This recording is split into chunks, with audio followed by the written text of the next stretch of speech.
Habla para los pares. ¿Saben cuánta gente estudia filosofía en la Argentina? Nadie. Imagínate, o sea, ¿a cuánto le das clase después? Pero es una formación de la que carecemos. Bueno, estos conflictos, ¿no? Entonces, vuelvo a la gramática. Y ya lo de los personales políticos se entendió.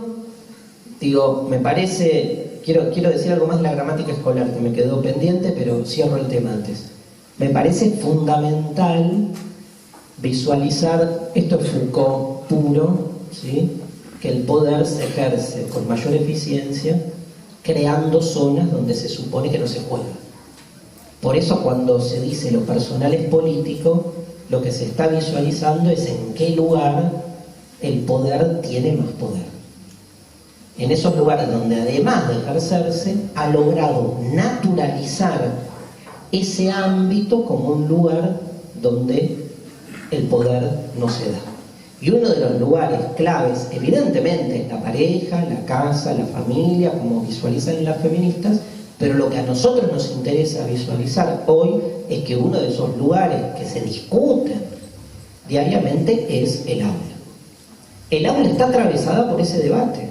Lo personal es político es también si en un aula se hace o no se hace política, o se juega o no se juega la política, o sea, el poder. Entonces, ¿cómo no va a jugarse el poder? Bueno, perdón, me acordé, y todos los debates que hay ahora con las tomas de los colegios secundarios en Capital, todo lo que empezamos a ver en esa, digamos, compulsa mediática incluso, donde ese sentido común que establece que no se tiene que hacer política, sale con todo, ¿no? Las formas en que muchos medios trataron el tema, la violencia en la relación con los chicos, periodistas que maltrataban a los pibes cuando los interrogaban simplemente, como siempre sucede, nada más que para que crezca el rating, pero en el fondo es eso, también, o posicionarse de una manera, donde uno puede cometer errores, evidentemente, puede tener prácticas, o puede tomar decisiones que después habrá que revérselas, pero en el fondo lo que se discutía, me preocupa es lo estructural.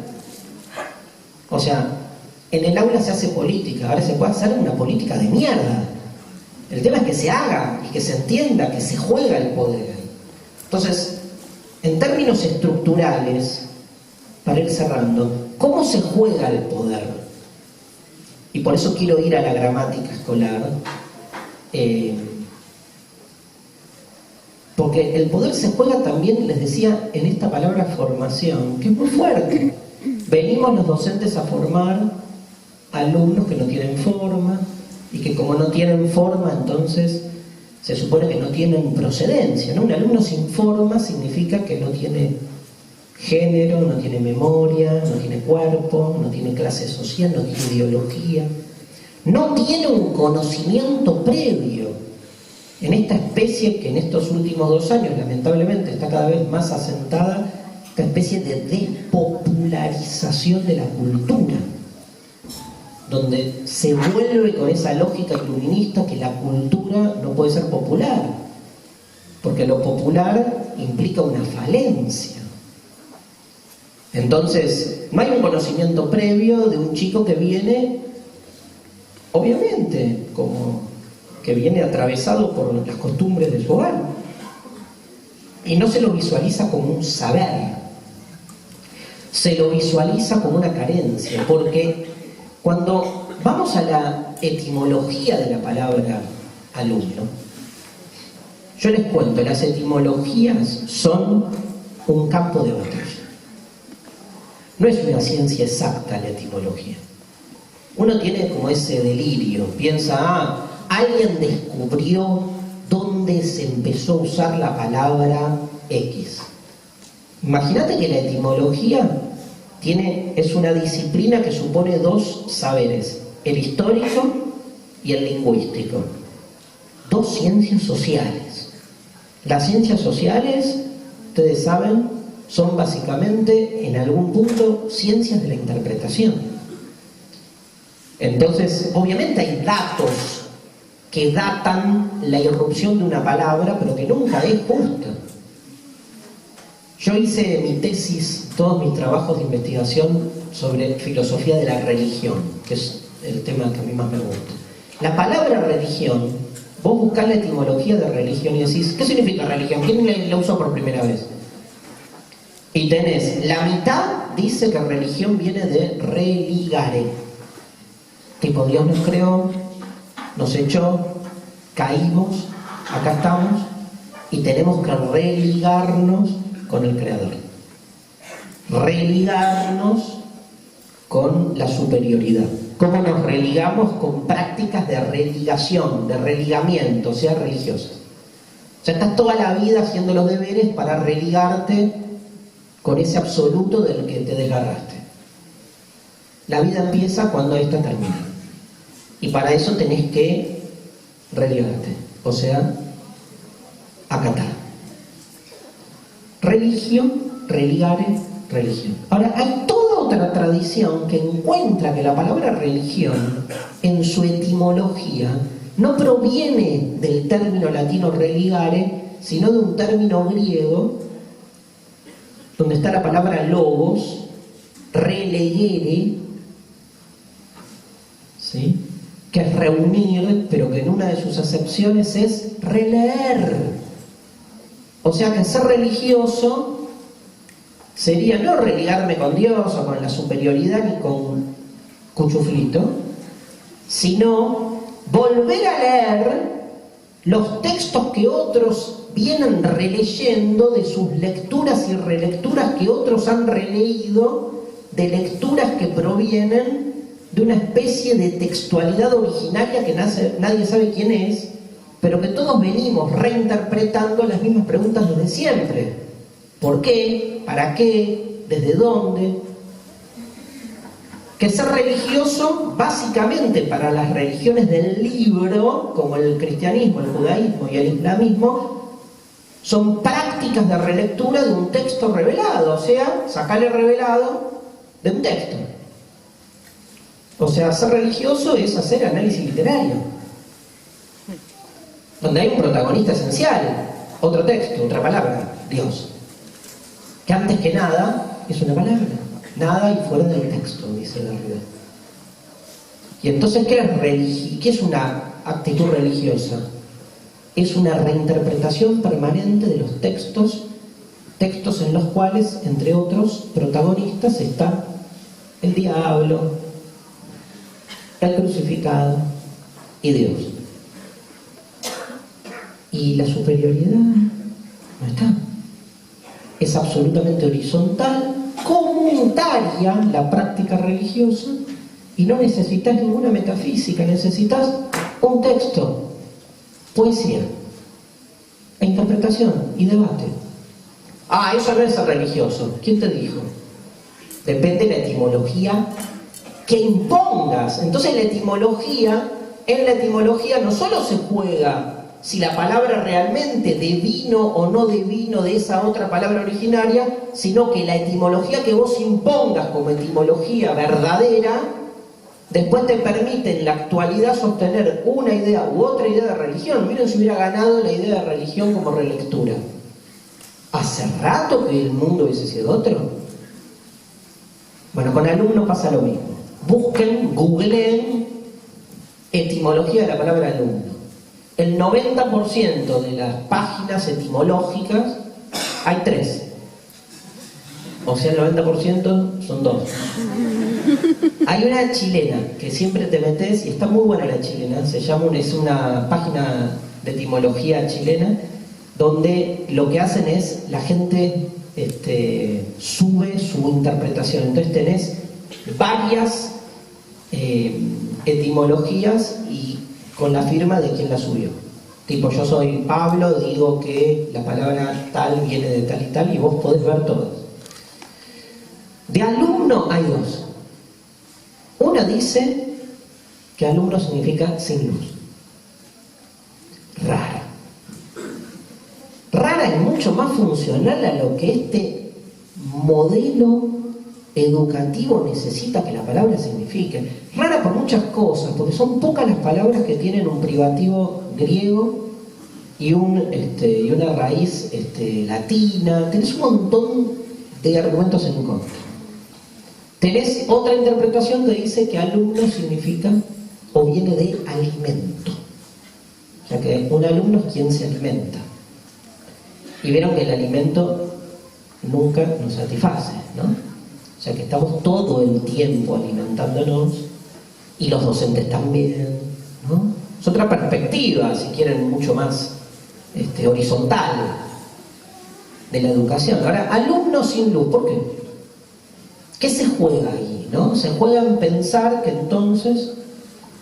tengo la etimología de la palabra estudiante también, que está buenísima, pero la dejo para después.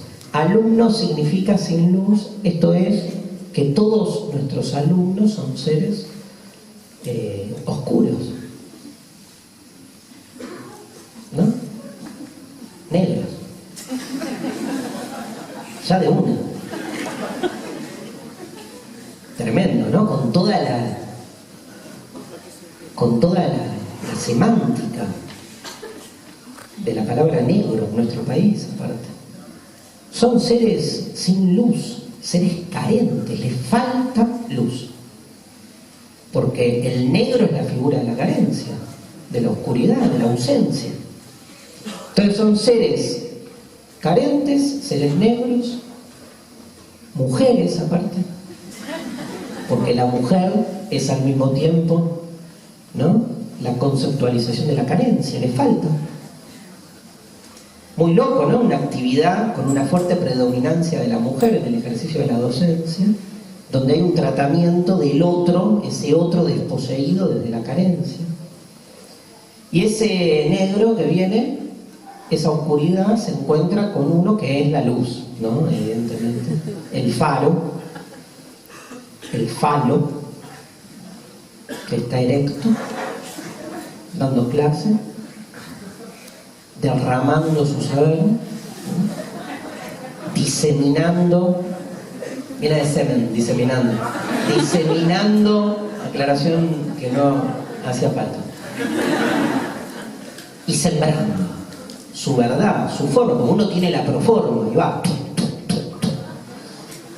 que vengan, ¿no?, los negros, los alumnos, los carentes, y el faro falo, ¿no?, que lo que hace es, de algún modo, ir constituyendo subjetividad, evidentemente. Entonces, obvio, y uno dice, ay, ¿cómo le digo a mis alumnos? Dice, estoy como dando por supuesto. Obvio que hay un problema de la gramática con el verbo formar, con la palabra alumno. Qué lindo es pensar, como mínimo, la discusión, porque la discusión etimológica. Que alumno signifique, al que venga de alimento, significa que uno se está alimentando todo el tiempo, ¿no? Y es otra lectura más, evidentemente, democrática de ese encuentro con el otro. Democrática significa en conflicto. Ese conflicto para mí es sano, ¿no? Para mí el conflicto no genera violencia. Violencia se genera cuando una de las partes en conflicto suprime al resto porque impone su verdad. Esa es la violencia consumada, ¿no?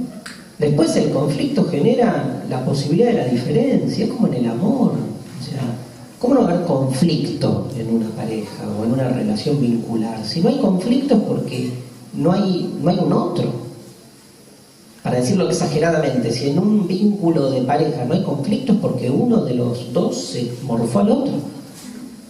Entonces dice, ay, todos pensamos lo mismo acá. ¿Y quiénes son todos? No, yo y el que tengo adentro. Que te lo morfaste, ¿no?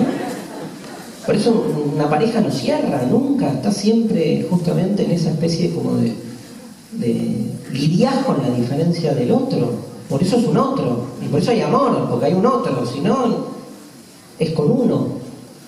Bueno, en el aula pasa lo mismo, ¿no? ¿Podremos decir que el aula tradicional ha muerto?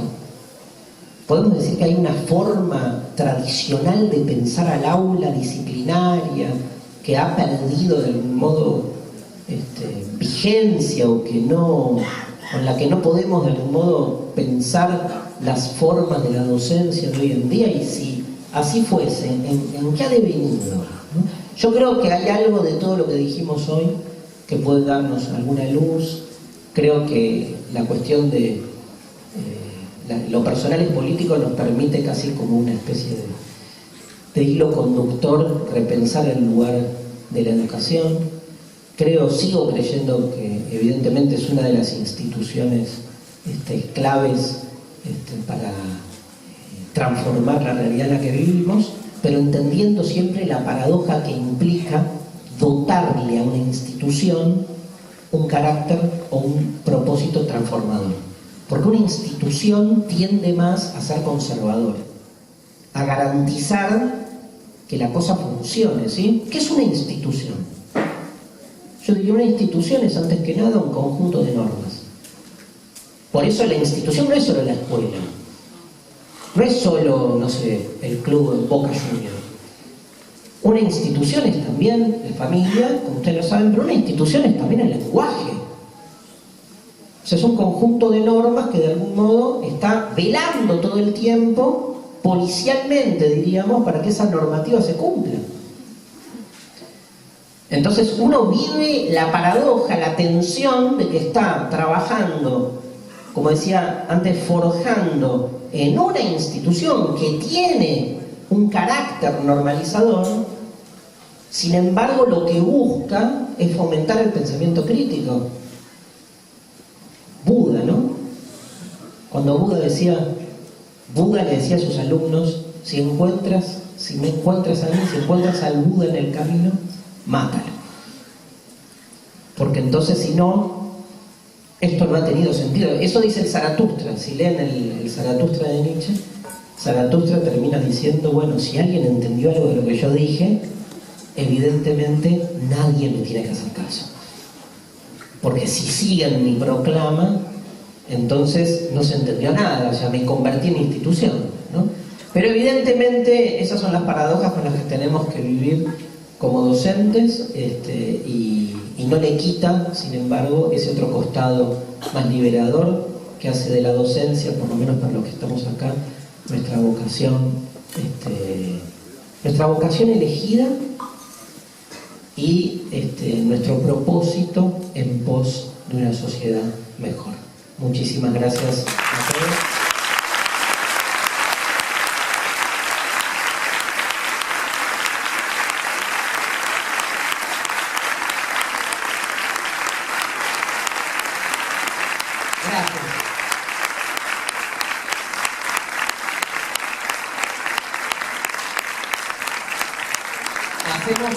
Hacemos 10 minutitos de preguntas, ¿les parece? Que los veo a todos con muchas ganas de preguntar.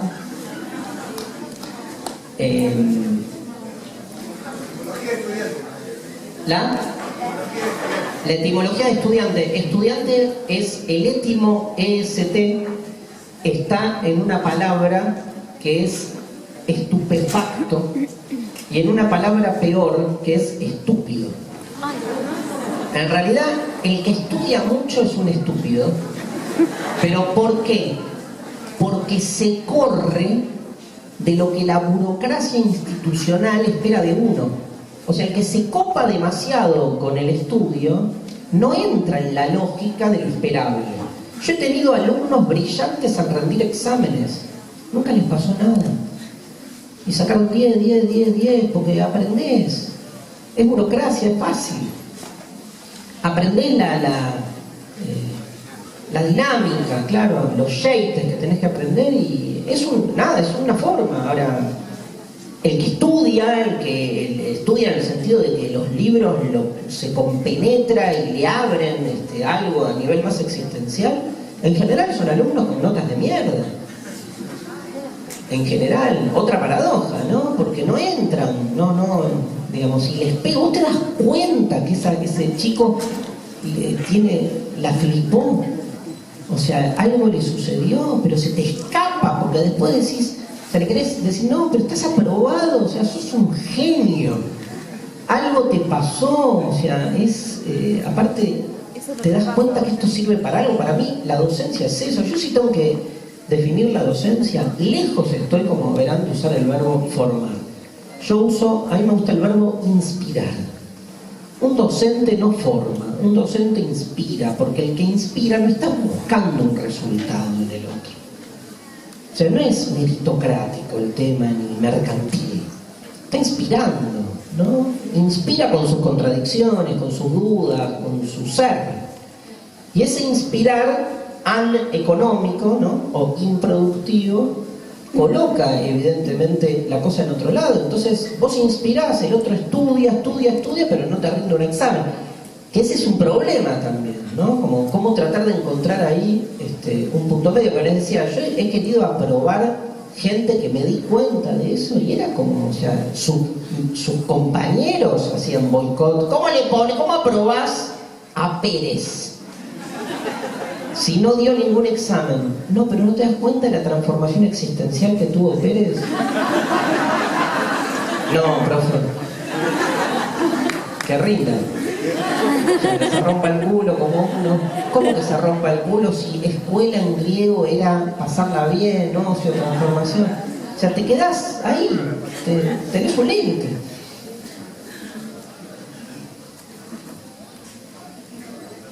¿Otra pregunta? ¿Ibas a decir algo de Estudiantes de La Plata en relación a eso o no? Que éramos estúpidos, eso, ojo, ¿no?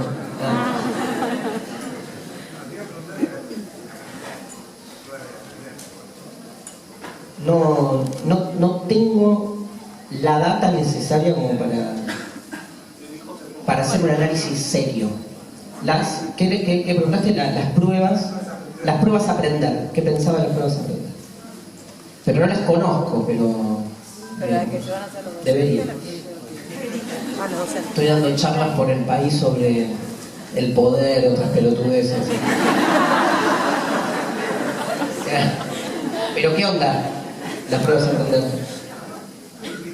Hay distintas versiones. Ok. ¿Alguna pregunta? De lo que sea, tipo Dios existe, pueden preguntar lo que quieran. En filosofía, si no sabés qué decir, tenés que decir algo. Es como...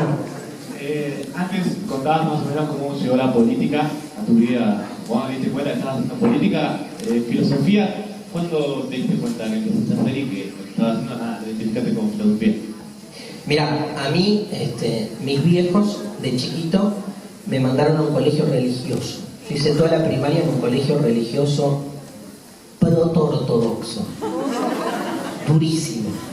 Y que mis viejos son cero religiosos, pero les ofrecieron una beca. Cosa típica, ¿viste? Y entonces entré ahí. Y me pasó que toda la primaria me la pasé leyendo Biblia, y como que me copé. Pero nunca me copé con lo doctrinario. Entonces era como pelearte con todos los relatos de la Biblia. Increíblemente, esa pelea contra esos relatos, digamos, me generó como un estado de permanente búsqueda existencial. Entonces, con esto ni defiendo ni nada la educación religiosa. Te cuento mi caso, mi experiencia. De repente me vi con 11, 12 años como muy metido en estos temas de Dios, ¿qué es esto? ¿Viste? Eran temas que yo veía con otros compañeritos que no eran del colegio que les chupaba un huevo. Y que yo me quedaba como pedaleando en el vacío, pero, digamos, muchos otros compañeros seguían la línea más religiosa. Yo me peleaba. Entonces, ¿no? Rompía las bolas. Dios, pero ¿quién creó a Dios? ¿Quién creó a Dios? Jodía con eso. Y era como que me quedó el tema. Y después descubrí que los mismos temas de la religión vos los tocás sin Dios, sin fe, sin dogma. La filosofía es un poco eso. Las preguntas originarias de la filosofía son medio primo hermanas. Pasa que la religión como institución traiciona su propio espíritu religioso. Qué fascinante el espíritu religioso, que es la pregunta por si hay algo más. El tema es que la contesta. Es increíble que la contesten. O sea, cuando lo interesante que descubre todo el pensamiento religioso, existencial, es la pregunta, ¿no? Y sí, no me alcanza esto. Entonces de ahí devino después, o sea, la secundaria cero, tuve una profesora de filosofía que nunca me acordé en mi vida quién fue, o sea que pasó sin pena ni gloria, me enganché mucho con letras, con literatura, a los 14 años tuve una profesora de lengua que año 82, Guerra de Malvinas, Argentina fuera del Mundial 82, que era más importante el dato que la Guerra de Malvinas, pasó todo junto aparte, y un día cae mi profesora y dice, vamos a leer un cuento, nadie le da pelota, colegio de varones, ¿no? Todos ahí, y leyó un cuento de Borges, todos decimos Borges, no, pues lo que se decía de Borges es incomprensible, todos cagan y van a examen con Borges, y leyó ella, en realidad todos leíamos, La casa de Asterión, que es un cuento del Aleph, un cuento donde el Minotauro, el famoso Minotauro que está dentro del laberinto, habla en primera persona, pero cuando habla de sí mismo no dice que es un monstruo, que es alguien que se come a todos, que es malo, sino que es una especie de, digamos, romántico, perdido, solitario, enamorado de las grandes preguntas sin respuestas, tratando de entender el destino que le tocó con una poesía, con una suavidad, ¿no? Y habla y cuenta su historia, y cuenta que unos hombres viven cada 9 años y que él los toca y se mueren desangrados y no entiende por qué, y que quiere que alguien lo salve, que está podrido de ser eso y que espera el Redentor para ser feliz. Y entonces es una página, ¿no? Termina el relato, deja un renglón Borges y cambia el eje, ¿no? Todo esto está escrito en primera persona. Deja un renglón y dice algo así como, no sé, el sol reverberaba sobre la espada sangrienta. Y abre un diálogo y dice, ¿lo creerás, Ariadna?, dijo Teseo, el Minotauro apenas se defendió. Yo me acuerdo, el mito del Minotauro, a mí me encantaban los mitos, todo, obviamente con todo el quilombo de los religiosos. Cuando leí ese cuento, dije, no. O sea, fue ese renglón en blanco, fue, o sea, un orgasmo. Pero de los postas, ¿no? El resto los tiene cualquiera. Fue, o sea, no podía creer, fue ¡pum! O sea, ¿cómo? La historia viene así, te deja un renglón y el salto al vacío, ese renglón, no me lo olvido más. Era como, y te cambia el eje y todo lo que vos pensabas sobre una historia es de otra manera. Yo ahí descubrí la filosofía, porque la filosofía es eso, o sea, te presentan la realidad de una manera y yo siempre busco saltar el renglón, busco el renglón en blanco y decir, a ver, ¿por dónde otro lado le entro? Para que todo lo que visualizo desde una narración se vuelva contra sí misma, ¿no? De hecho, ahí escribí, me pasó esto, además, biográficamente, la profe dijo, bueno, para la clase que viene todo el mundo escribe un cuento como La casa de Asterión. Y yo estaba bien, pero no lo podía socializar, porque mis compañeros cero, y entonces me escribí un cuento donde copié la estructura, pero eran como 2 planetas que hablaban entre sí, una locura que no... Y terminaba igual, y cuando dejo el renglón, la felicidad absoluta. Le doy la redacción, la profesora se lleva los trabajos y al otro día viene y entrega, ¿no? Uno. Y agarra y dice, quiero detenerme especialmente en el trabajo de Darío. Me mira a los ojos, a mí me viene un calor, una vergüenza, y me dice, espectacular. Y todos me miran. Vos tenés que dedicarte a escribir, me dice. Así, ¿eh? Y todos me miraban porque en esa época escritor era puto. Escuela de varones, te gusta escribir. Mira, no había vuelta. Y nada, me la banqué, no sé por qué. Pero era más fuerte que yo, o sea, me daba vergüenza, no sé qué, pero era como... Trataba de, tipo, escribir y jugar bien al fútbol. Hacía, claro. Por la duda. Las dos cosas. Pero ahí descubrí la filosofía también, por eso le entré más por ahí, que no es que hay muchos que a los 14, 15 te leen un Nietzsche, o sea, les